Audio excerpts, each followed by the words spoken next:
There's something we need to talk about. This is a topic I've been meaning to do a video about for a long time, but I've been putting it off. You see, there are people out there playing you, and they think you're too stupid to notice. You're happily going along, doing your carnivore thing, feeling better in your body, in your mind, and all the while, something nefarious is going on. And there are 3 things that are going on, and I'm going to address each of these things in this video. Just before we get into it, guys, I'd like to ask you about your carnivore experience. If you do carnivore, ketovore, keto, I'd love to have you on the channel to talk about your results and share your results with the carnivore community.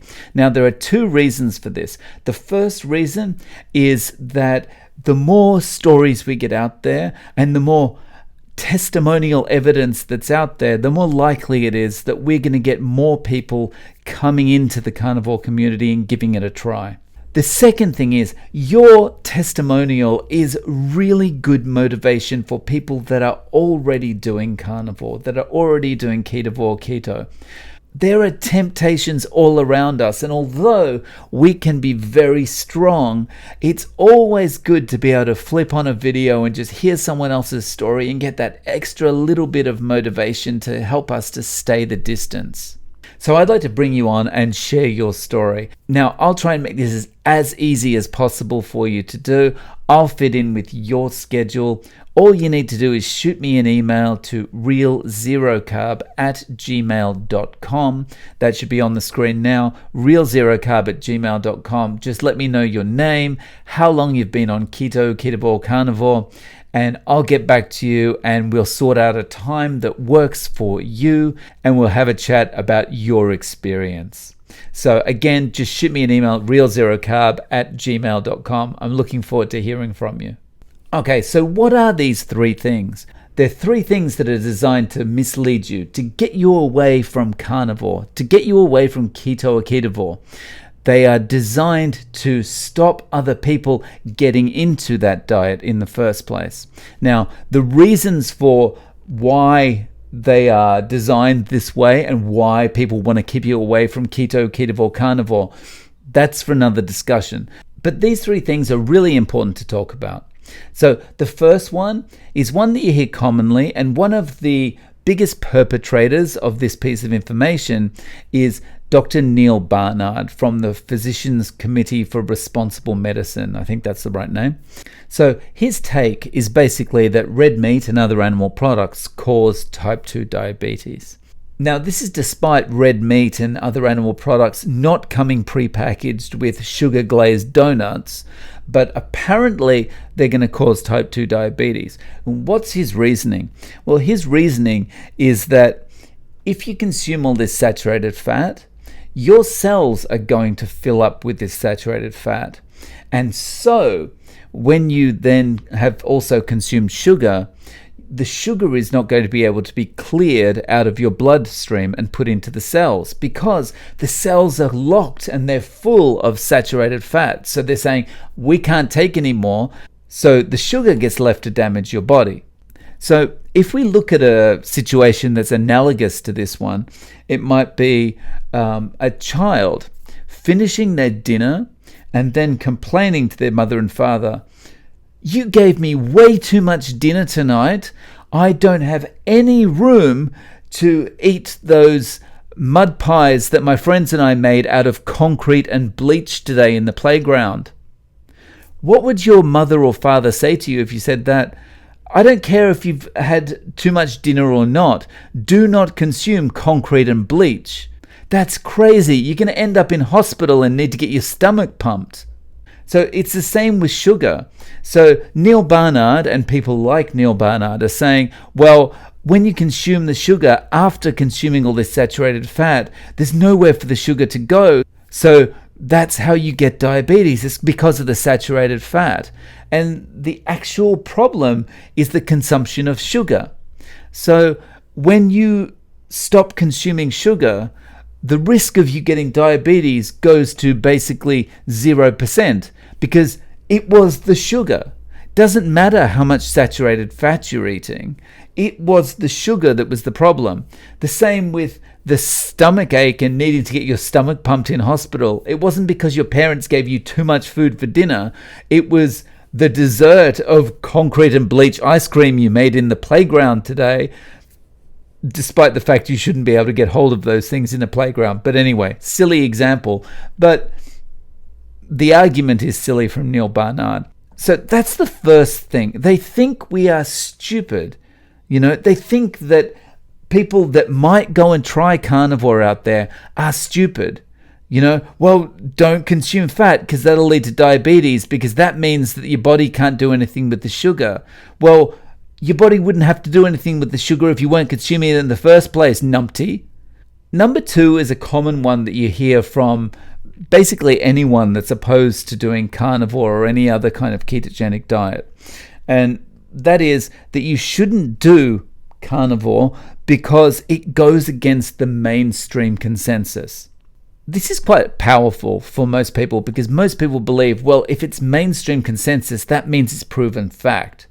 And the trouble with mainstream consensus is consensus just means agreement, right?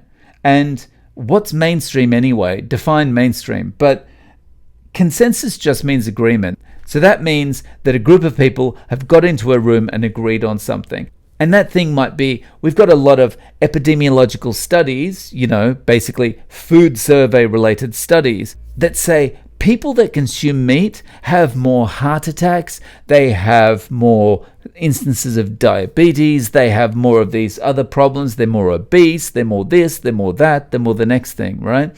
But what these studies don't tell you is that these surveys were answered by people that are saying, yes, I eat red meat, but it's not qualifying it in any way. It's not saying, was that red meat as part of just a steak, or was that red meat as part of a McDonald's combo meal, or was that red meat as part of a pasta-rich lasagna or something like that? And so the way I look at this, and of course everyone's going to look at this differently, but the way I look at this is that mainstream consensus doesn't matter to me, because I live in reality.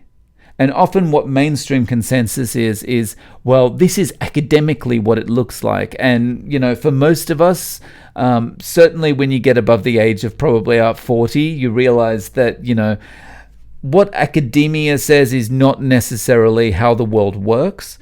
And therefore, what I think about mainstream consensus is, I don't care. That's not reality. I live in reality. And I can see how my body is responding to particular things. And when I eat meat and eggs and maybe some butter, my body responds really well. But if I do something crazy, like add some vegetables into my diet or some nuts or something like that, interestingly, although the mainstream consensus is these are good things, suddenly I get lots of pain coming back. And so whenever I hear this mainstream consensus or agreement, or this is associated with or maybe linked to and all this kind of thing where it's dissing red meat, I like to just kind of say, you know what? I live in reality, and part of that reality is how my body responds to what I'm putting into it. And when I put animal products into my body, when I consume steak and I consume eggs and I consume ground beef, my body responds really, really well. Now, just before we get to number 3, I'd like to take a moment to ask you a massive favor. I've got a goal to get to 100,000 subscribers by New Year's Day 2025. Now, we don't have long to get there. And so I would like to ask if you could do me a massive favor and just check below if you're subscribed or not, because a lot of the time YouTube kind of seems to unsubscribe people from channels randomly. And I have had a lot of people reporting that they subscribe one day and suddenly they're unsubscribed the next. So if you wouldn't mind going down and checking to see if you're subscribed. If you're not, please smash the subscribe button. And while you're there, could you do me a massive favor and give me a thumbs up? Thank you so much. I really appreciate it. Now, number 3. The third thing that you'll often hear from people who are trying to get you away from trying carnivore is there are no long-term studies on the carnivore diet. And the thing about this is there are no reliable long-term studies on anything. And if we actually just look into, as I mentioned before, we look at reality, if we use our eyes and if we use just logic and we look back at the last 100 years and we look at what has happened to people over the last 100 years, and as the consumption of saturated fat and red meat has gone down, the instance of chronic disease has gone up massively. And it just beggars belief that there are still people out there saying, well, there's no proof that carnivore works. We haven't studied it for long enough. And it just beggars belief that there are so many people out there that will look back at the last 50 to 100 years and go, you know what? We have been giving the right advice. It's just we don't have the compliance rate high enough. And that's why everyone's getting sicker and sicker and sicker and sicker. So logic would tell you, even if compliance was not great, right? Even and compliance has been good. You know, when people say, the more we've said stop smoking, smoking rates have gone down. The more governments and all sorts of places, you know, health authorities have said to us, consume less saturated fat, consume more oils, consume more whole grains, consume more of all this stuff. We've done it, right? So we've done basically what they've said. It might not be the compliance level that, you know, they want, but we have been somewhat compliant over the years. And certainly when this messaging first started, everyone was shocked and everyone was scared. I don't want to have a heart attack. I don't want to have this. I don't want to have that. I'll use the spray-on oils. I'll use the Crisco instead of the saturated fat. I'll use all these things. And they did it. And what's happened? Chronic disease has just gone like crazy. And it's just crazy to me that people look at this and go, you know what? There are no long-term studies on carnivore. What we recommend with whole grains and seed oils and all these things, this is the way it should be. And lots of vegetables and lots of fruits. This is the way it's meant to be. It's just we don't have full compliance yet, right? And then they'll also say, the problem is the carnivore diet. The problem is red meat. The problem is eggs. The problem is all these things. No one that's dissing carnivore is actually saying, you know what? The problem is all the carbohydrate. The problem is the packaged food as well. The problem is all these things, right? They completely ignore the context. They completely go around it. They completely ignore all context and evidence and just say, you know what, we're still consuming way too much red meat. But anyway, I'm ranting a lot about this particular one because it's just this so easy for people to throw out there. There are no long-term studies about carnivore. So the point of all this is that we should be living in reality.